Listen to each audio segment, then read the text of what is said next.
Hi, I'm Ptyl, and welcome to my Badass LOKI. Badass short for Blog Access Downloadable Album Semi-Series. Welcome back. Glad you could join in. Okay, so let's continue on.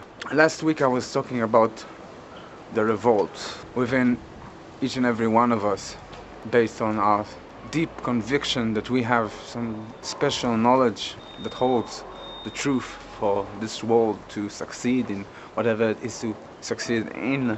Every minute I think someone somewhere around the world believes that he's starting off the revolution that will change everything, but it never happens.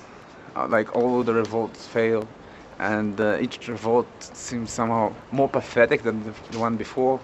So they are not revolting. No, at the end everyone conforms. So the question is why? Why revolt? Why not take a hint and conform? Like inevitably I will have to. So in this episode I will use one of Loki's special abilities to shapeshift. I will obey each of the complexions and see what happens. If I conform, what will happen? What is there to conform to? What is there to rebel against? And I will start with the most obvious form of rebellion, which is the rebellion against society and conforming to society, conforming to you. What is it that society wants me to conform to exactly? I can break my spine and do whatever people tell me, but that won't make me conform. That's not enough. I have to conform to a specific form. What is that specific form? There are no morals today. There's no good or bad. There's what's good now, what's bad now, and it changes constantly, and it doesn't form any specific way of life. There is no great truth. What stays constant is that you serve the business structures, because they stay the same, and what's good for the business structures is consistently good. Most of us are not controlling the business structures, but they are serving the business structures within all the corporations. Only a precious few are major shareholders, the rest are working bees, and the only moral value comes from serving these business structures. You have to show loyalty to the firm you are working in, and even though family values are appreciated, it's better to be loyal to the firm than to your family in terms of what's consistently good.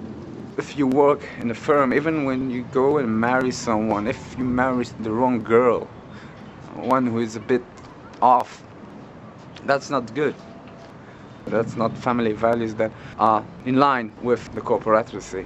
You have to always show how happy you are, to show that you have assimilated these corporate values. And if you are not, the only place where you can release that without doing damage is at home, with the people who really love you. So you go home to release your anger. If you are smart enough, you will do something constructive at home. If you don't have the time to think about it and you're a bit edgy, you could ruin your family. You could ruin your wife's face. Another form of relief is gained by showing your superiority over your colleagues. People you work with are your enemy. They shadow your potential. You try to be their friend, but at the same time you keep a distance. And when you get a management position, all the shit comes out on the people under you in the corporate hierarchy. Another form to relieve your sores is by consumption of stuff you don't need. The more you consume, the more money you spend, the more you feel that money is good. And the more people see that you buy things, the more they know you have a lot of money, therefore you are good. In the end, to be like you, maybe not you, but you in general, leads to loving what you hate and hating what you love. a life which is utterly meaningless in every sense. All the effort you put in will inevitably cause you anguish. So basically you want to be abused in a way. You don't see a way out, you don't see any other way, but that's the truth of it.